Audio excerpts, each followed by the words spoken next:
ഇന്ന് വളരെ കോമൺ ആയിട്ട് ഡിസ്കസ് ചെയ്യുന്ന ഒരു വിഷയമാണ് പ്രീബയോട്ടിക് അഥവാ പ്രോബയോട്ടിക്. പ്രീബയോട്ടിക്കും പ്രോബയോട്ടിക് എന്നുള്ള വിഷയമാണ് ഇന്ന് വ്യാപകമായിട്ട് നമ്മൾ ചർച്ച ചെയ്യുന്നത്. യഥാർത്ഥത്തിൽ ഇത് പണ്ട് മുതലേ നമുക്ക് വളരെ സിമ്പിളായിട്ട് അറിയുന്ന കാര്യമാണ്. പ്രീബയോട്ടിക് എന്ന് പറഞ്ഞു കഴിഞ്ഞാൽ നമ്മുടെ ശരീരത്തിലുള്ള കുടലിലുള്ള നല്ല ഗുഡ് ബാക്ടീരിയാസിന് വേണ്ട ഭക്ഷണ പദാർത്ഥങ്ങളെയാണ് നമ്മൾ പ്രീബയോട്ടിക് എന്ന് പറയുന്നത്. അതായത് പ്രോബയോട്ടിക് എന്ന് പറഞ്ഞാൽ നേരത്തെ പറഞ്ഞ ഗുഡ് ബാക്ടീരിയകൾ പറയുന്ന പേരാണ് പ്രോബയോട്ടിക്. ഇന്ന് നമുക്ക് എന്താണ് പ്രോബയോട്ടിക്കിൻ്റെ ഫങ്ഷൻസ് എന്ന് നോക്കാം. പ്രോബയോട്ടിക്കിൻ്റെ ഏറ്റവും പ്രധാനപ്പെട്ട ഫങ്ഷൻ നമ്മുടെ ശരീരത്തിലെ കുടലിൻ്റെ നോർമലായിട്ടുള്ള സുഗമമായിട്ടുള്ള പ്രവർത്തനം നടത്തുന്നതിന് വേണ്ടിയിട്ടാണ് പ്രധാനമായിട്ടും പ്രോബയോട്ടിക്കുകൾ നിർദ്ദേശം. ഏറ്റവും ഇമ്പോർട്ടൻ്റ് ആയിട്ട് ചെയ്യണം എന്താണ് നമ്മുടെ വയറ്റിലുള്ള ഇൻഡസ്റ്റൈനിലുള്ള അബ്സോർപ്ഷൻ വളരെ സ്മൂത്ത് ചെയ്യും, ഡൈജഷൻ ഹെൽപ്പ് ചെയ്യുന്നതാണ് ഏറ്റവും പ്രൈമറി ഇമ്പോർട്ടൻറ്റ് ഫങ്ഷൻ. രണ്ടാമത്തെ ഫങ്ഷൻ അത് ഇൻഫ്ലമേഷൻസ് കുറയ്ക്കാൻ സഹായിക്കുന്നതാണ്. അതുപോലെ നമ്മുടെ ഇൻഡസ്റ്റൈനിൻ്റെ ലെയറിങ്, അതായത് ഉള്ളിലുള്ള ലെയറിങ്, ഇൻറ്റീരിയർ ലൈനിങ് വളരെ സ്മൂത്ത് ആയിട്ട് കൺട്രോൾ ചെയ്യാൻ സഹായിക്കുന്നു. നാലാമത്തെ ഏറ്റവും പ്രധാനപ്പെട്ടത് ആൻറ്റി ഇൻഫ്ലമേറ്ററി മൂഡായിട്ട് അത് പ്രവർത്തിക്കുന്നതാണ്. അഞ്ചാമത്തത് നമ്മുടെ ഇൻഡസ്റ്റൈനിൻ്റെ pH നിലനിൽക്കാൻ സഹായിക്കുന്നതും വളരെ ഹെൽപ്ഫുൾ ചെയ്യുന്നതാണ് ഈ പറഞ്ഞ ബാക്ടീരിയ. ഈ പറഞ്ഞ 5 ഫങ്ഷൻസാണ് പ്രധാനമായിട്ടും നല്ല ഗുഡ് ബാക്ടീരിയാസ് നമ്മുടെ ബോഡിയിൽ ചെയ്തു വരുന്നത്. ഇതിൻ്റെ വളർച്ചയ്ക്ക് വേണ്ടിയിട്ട് അപ്പം നമ്മുടെ ശരീരത്തിൽ ഇന്ന് കണ്ടുവരുന്ന ഒരുവിധ പ്രശ്നങ്ങൾ നേരത്തെ പറഞ്ഞു, ദ മദർ ഓഫ് ഡിസീസ് എന്ന് പറയുന്നത് കോൺസ്റ്റിപ്പേഷനെയാണ്. കോൺസ്റ്റിപ്പേഷനാണ് എല്ലാവിധ അസുഖങ്ങളുടെയും മദറായിട്ട് കൺസിഡർ ചെയ്യുന്നത്. നമുക്ക് പറയാറില്ലേ, the necessity the mother of invention, അതായത് ആവശ്യകതയാണ് എല്ലാ കണ്ടുപിടുത്തങ്ങളുടെയും. അതുപോലെ എല്ലാ അസുഖങ്ങളുടെയും മാതാവ് എന്നറിയപ്പെടുന്നത്, അല്ലെ, അതിൽ നിന്നാണ് ഒറിജിനേറ്റ് ചെയ്യുന്നത് എല്ലാ ഡിസീസും. അതിൻ്റെ കാരണം എന്താണ്? നമ്മുടെ ഗട്ടിനുണ്ടാവുന്ന അല്ലെ കുടലിനുണ്ടാവുന്ന ആരോഗ്യത്തിനുണ്ടാവുന്ന പ്രയാസങ്ങളാണ്.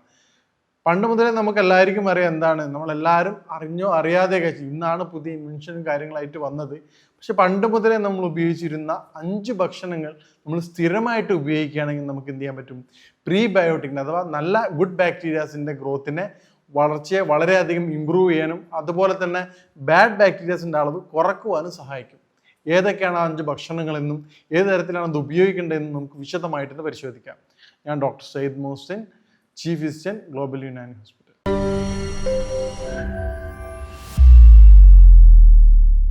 ആദ്യത്തെ ഭക്ഷണം നമുക്ക് എല്ലാവർക്കും അറിയുന്നത് പോലെ ഓട്സ് ആണ്. നമുക്ക് ഓട്സ് വളരെ വ്യാപകമായിട്ട് നമ്മുടെ ഡയറ്റിനായി കഴിഞ്ഞാലും ഡയബറ്റിക് പേഷ്യൻ്റ് ആയി കഴിഞ്ഞാലും കൊളസ്ട്രോളുള്ള പേഷ്യൻസ് ഒക്കെ വ്യാപകമായിട്ട് ഓട്സ് ഉപയോഗിക്കുന്നുണ്ട്.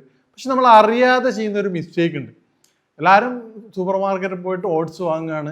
ഓട്സ് വാങ്ങുന്ന സമയത്ത് നമ്മൾ നിർബന്ധമായിട്ടും ശ്രദ്ധിക്കേണ്ട 2 പ്രധാനപ്പെട്ട കാര്യങ്ങൾ. ഒന്ന്, നമ്മൾ വാങ്ങുന്ന ഓട്സ് റോൾഡ് ഓട്സ് ആയിരിക്കണം. ഈ ഫൈൻ ഓട്സിൽ എന്താ സംഭവിക്കുന്നത്? നമ്മൾ നേരത്തെ പറഞ്ഞതുപോലെ ഫൈൻ ഓട്സ് ആകുമ്പോൾ നമ്മുടെ ഇപ്പോൾ പോളിഷ് ചെയ്ത് കിട്ടുന്ന റൈസ് പോലെ. അതെങ്ങനെയാണ്? മറ്റേ റൈസുമായിട്ട് കമ്പയർ ചെയ്യുന്ന സമയത്ത് അതിൽ ഫൈബർ കണ്ടന്റ് ഉണ്ടാവും. പക്ഷേ വൈറ്റ് പോളിഷ് റൈസിൽ എന്തുണ്ടാവില്ല? ഫൈബർ കണ്ടന്റ് ഉണ്ടാവില്ല, നേരിട്ട് ഷുഗറാണ് ഉണ്ടാവുക. അപ്പൊ അതുപോലെ നമ്മൾ റോൾഡ് ഓട്സ് എല്ലാം ഉപയോഗിക്കുന്നെങ്കിൽ അത് പൂർണ്ണമായിട്ട് നമുക്ക് അതിന്റെ ബെനിഫിറ്റ് കിട്ടൂല. റോൾഡ് ഓട്സിലാണ് എന്ത് കണ്ടന്റ് അടങ്ങിയിരിക്കുന്നുണ്ട്?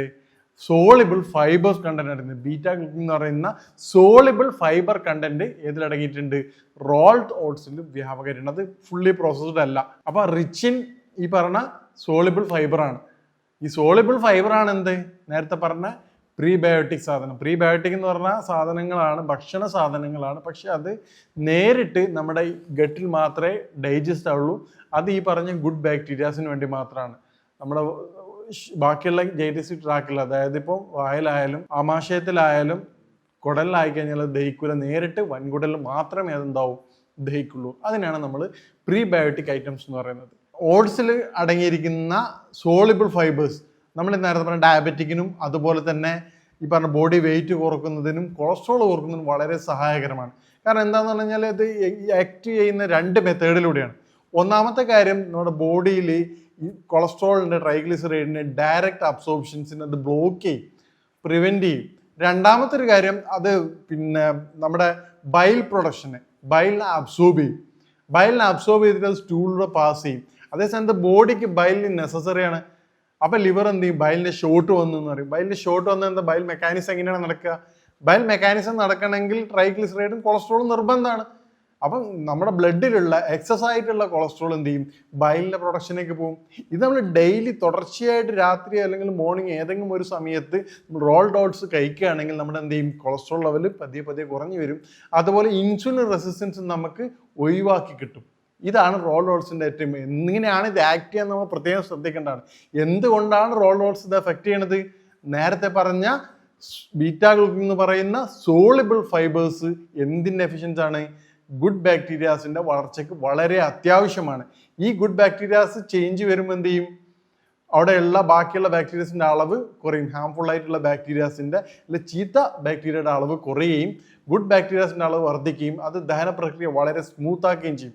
ബേസിക്കലി കൊളസ്ട്രോളും ഡയബറ്റിക്കും ഒക്കെ എന്താണ് വരുന്നത്, മെറ്റബോളിക് ഡിസോർഡർ ആയിട്ടാണ് കൺസിഡർ ചെയ്യുന്നത്. അപ്പോൾ അതുകൊണ്ട് വളരെ എഫക്റ്റീവ് ആയിട്ടുള്ളൊരു കാര്യമാണ് ഓട്സ്. അത് ഓട്സ്, റോൾഡ് ഓട്സ് നമ്മൾ ദിവസത്തിൽ ഒരു നേരം, ഏറ്റവും ബെറ്റർ രാത്രിയാണ്, രാത്രി ഒരു നേരം അതിൻ്റെ കൂടെ ഫ്രൂട്ട്സും കഴിക്കുകയാണെങ്കിൽ വളരെ എഫക്റ്റീവാണ്. രണ്ടാമത്തെ പ്രധാനപ്പെട്ട സാധനമാണ് ഗാർലിക്, വെളുത്തുള്ളി. വെളുത്തുള്ളി ദിവസവും രാവിലെ 2-3 വെളുത്തുള്ളി അല്ലികൾ തേനിൽ ചേർത്ത് കഴിക്കുന്നത് ഈ പറഞ്ഞ ബാക്ടീരിയാസിൻ്റെ ഗ്രോത്തിന് വളരെയധികം ഹെൽപ്ഫുൾ ആയിരിക്കും. മൂന്നാമത്തെ പ്രധാനപ്പെട്ട സാധനമാണ് ഓണിയൻ, ഉള്ളി, സവാള. നമുക്കൊക്കെ അറിയാൻ പറ്റും, പണ്ട് കാലങ്ങളിലൊക്കെ നമ്മുടെ വീടുകളിലൊക്കെ ഫുഡ് കഴിക്കുന്ന സമയത്ത്, അല്ലെങ്കിൽ ഫുഡ് ബിരിയാണി ആണെങ്കിലും സ്പെഷ്യലായിട്ട് എന്തെങ്കിലും ഐറ്റംസ് ഉണ്ടെങ്കിൽ എന്തുണ്ടാവും, അച്ചാറോ കാര്യങ്ങളുള്ളതുപോലെ തന്നെ വളരെ ഇമ്പോർട്ടൻ്റ് ആയിരുന്നു ഈ ഉള്ളിയുടെ സലാഡ്. നാച്ചുറൽ ആയിട്ടുള്ള വിനാഗറും അല്ലെങ്കിൽ ഒന്നുമില്ലെങ്കിൽ ഉള്ളിയും ചെറുനാരങ്ങയും ചേർന്നിട്ടുള്ള പെപ്പറോ ഉപ്പോ ചേർത്തിട്ടുള്ള സലാഡ് പോലുള്ള സാധനം. ഇതെന്താണ്, ഇത് വളരെ ഹെൽപ്ഫുള്ളാണ് ഗുഡ് ബാക്ടീരിയാസിന്. കാരണം എന്താ, സോളിബിൾ ഫൈബർ റിച്ച് ആണ്. അപ്പോൾ ദിവസത്തിൽ ഭക്ഷണത്തിൻ്റെ കൂടെ ഹെവി ആയിട്ടുള്ള ഭക്ഷണമാണ് നിർബന്ധമായിട്ടും കഴിക്കുന്നത് വളരെ എഫക്റ്റ്. നമ്മളിപ്പം പുറത്ത് ഹോട്ടലൊക്കെ പോയാൽ നമുക്ക് മനസ്സിലാവും, ഇപ്പം ചിക്കൻ ഫ്രൈയോ അല്ലെ ബീഫ് ഫ്രൈ ഒക്കെ ഉണ്ടാക്കണം, അതിൻ്റെ മുകളിൽ നിന്നുണ്ടാവും 3-4 ഉള്ളി പീസുകൾ ഉണ്ടാവും. അതെന്തിനാണ്, ഈ പറഞ്ഞ ഡൈജഷനെ ഹെൽപ്പ് ചെയ്യാൻ വേണ്ടിയിട്ടാണ്. മൂന്നാമത്തെ പ്രധാനപ്പെട്ട സാധനമാണ് ആപ്പിൾ. എല്ലാവർക്കും അറിയാം എന്താണ്, പൊതുവെ പറയാം, ഡെയിലി ഒരു ആപ്പിൾ കഴിക്കുകയാണെങ്കിൽ നിങ്ങൾ ഡോക്ടറെ അടുത്ത് പോകേണ്ട ആവശ്യമില്ല എന്ന് പറയും. അതിൻ്റെ കാരണം എന്താണ്, ഈ പറഞ്ഞ ആപ്പിളിൽ അടങ്ങിയിരിക്കുന്ന ഈ പറഞ്ഞ സോളിബിൾ ഫൈബേഴ്സിൻ്റെ എമൗണ്ടാണ്. ഈ സോളിബിൾ ഫൈബേഴ്സ് എന്തിനോട് സഹായിക്കും, നേരത്തെ പറഞ്ഞ പോലെ ഗുഡ് ബാക്ടീരിയൻ്റെ ഗ്രോത്തിനെ വളരെയധികം ഹെൽപ്ഫുൾ ആകുകയും ഗുഡ് ബാക്ടീരിയൻ്റെ ഗ്രോത്ത് കൂടുമ്പോൾ എന്ത് ചെയ്യും, സ്വാഭാവികമായിട്ടും ബാഡിൻ്റെ വളർച്ചാ നിരക്ക് കുറയുകയും ചെയ്യും. ഈ പറഞ്ഞ ഡൈജസ്റ്റീവ് പ്രോബ്ലംസ് ഒക്കെ പൂർണ്ണമായിട്ട് മാറ്റി കിട്ടുകയും ചെയ്യും. ഇത്തരത്തിൽ നമ്മൾ ശ്രദ്ധിക്കുകയാണെങ്കിൽ നമ്മുടെ ഈ പറഞ്ഞ 4 കാര്യങ്ങൾ നിങ്ങൾ ഭക്ഷണത്തിൽ ഉൾപ്പെടുത്തുകയാണെങ്കിൽ വയറുമായിട്ട് ബന്ധപ്പെട്ട അല്ലെങ്കിൽ വയറിന് അസ്വസ്ഥതകൾ ഉണ്ടാക്കുന്ന കാര്യങ്ങൾ നമുക്ക് പൂർണ്ണമായിട്ട് മാറ്റിയെടുക്കാൻ പറ്റും. ഇതാണ് നമ്മൾ അറിയാതെ നമ്മൾ ശരീരത്തിൽ ഉണ്ടാക്കുന്ന മാറ്റങ്ങൾ. നമുക്കതിൻ്റെ റീസൺ അറിയില്ല. എന്താണ് വയറ് വീർത്ത് വരിക, കുടിച്ചു തീട്ടുക, അല്ലെങ്കിൽ ഗ്യാസ് ഫോർമേഷൻ, ഇതിൻ്റെയൊക്കെ അടിസ്ഥാനം എന്താണ്, ഡൈജസ്റ്റീവ് സിസ്റ്റത്തിൻ്റെ വീക്ക്നെസ് ആണ്. ഈ പറഞ്ഞ ഭക്ഷണ പദാർത്ഥങ്ങൾ നിങ്ങൾ ജീവിത രീതിയിൽ ഉൾപ്പെടുത്തുകയാണെങ്കിൽ നിങ്ങൾക്ക് ഈ പറഞ്ഞ പ്രയാസങ്ങൾ ഉണ്ടായാലും ഇല്ലെങ്കിലും നമ്മുടെ കുടലിൻ്റെ നല്ല ഈ ഗുഡ് ബാക്ടീരിയസിന് വളർച്ചയ്ക്ക് വളരെ അത്യാവശ്യമാണ്. അതൊന്ന് പൂർണ്ണമായിട്ട് മാറ്റിയെടുക്കും. ഇപ്പം നേരത്തെ പറഞ്ഞതുപോലെ ഈ ഗുഡ് ബാക്ടീരിയാസിന് വളരെയധികം ഇമ്പോർട്ടൻ്റ് ആയിട്ടുള്ള ഒരുപാട് ഫങ്ഷൻസ് ബോഡിയിലുണ്ട്. അതിൽ ഏറ്റവും പ്രധാനപ്പെട്ടത് ചുരുക്കിയിട്ട് പറയുകയാണെന്നാണ് നമ്മുടെ ആസിഡിൻ്റെ pH ലെവൽ കൺട്രോൾ ചെയ്യാൻ കുടലിൻ്റെത് വളരെ അത്യാവശ്യമാണ്. അതുപോലെ ദഹനത്തിന് വളരെ അത്യാവശ്യമാണ്. മൂന്നാമത് വൈറ്റമിൻ പ്രൊഡ്യൂസ് ചെയ്യാൻ B12ഉം Kയും പ്രൊഡ്യൂസ് ചെയ്യാൻ വളരെ അത്യാവശ്യമാണ്. നാലാമത്തെ പ്രധാനപ്പെട്ട കാര്യം നമ്മുടെ ബോഡിയിൽ നിന്ന് ആൻറ്റി ഇൻഫ്ലമേഷൻ കുറക്കുവാൻ വളരെ ഹെൽപ്ഫുള്ളാണ്. ബോഡിയുടെ pH കുറക്കുവാനും വളരെ ഹെൽപ്ഫുള്ളാണ്. ഈ രൂപത്തിൽ വളരെ അത്യാവശ്യമുള്ള കാര്യമാണ് ഈ പറഞ്ഞ ശരീരത്തിലുള്ള ഗുഡ് ബാക്ടീരിയാസ്.